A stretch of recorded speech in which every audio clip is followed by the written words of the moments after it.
Tesco Club Card, lots of press about this. Pointsgate.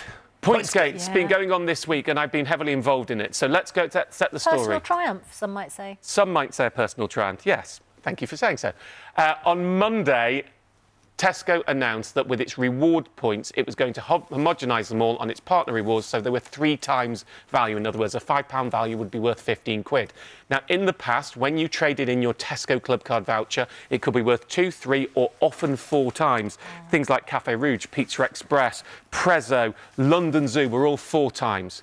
So what happened is it announced it was making everything 3 times, which means many things were dropping in value.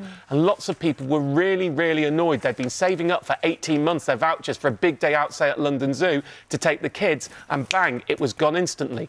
Now, my view is what Tesco got wrong, not the change, it's perfectly entitled to change its reward scheme. It's the timing. No notice. Yeah. It didn't give any notice. And that really disappointed customers. And I've got lots of tweets of people saying they wouldn't shop at Tesco anymore because they felt so let down. Now, I was involved in pushing and was on the phone yesterday trying to get a call in with the chief exec to get it turned around.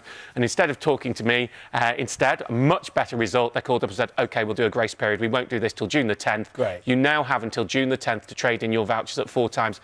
Be slightly careful on its website for the next day or so, because it might not have changed it back, so you might get the wrong redemption value. If you did redeem it 3 times when you're due 4 times, get in touch with the customer service. So good news for Tesco customers and good news for Tesco. It's not going to lose business. And well done for them for listening as well. Well done for listening. Absolutely right. Yeah, we should always applaud. Really we can knock them when they're doing it wrong and applaud when they're listening the right way. Let's do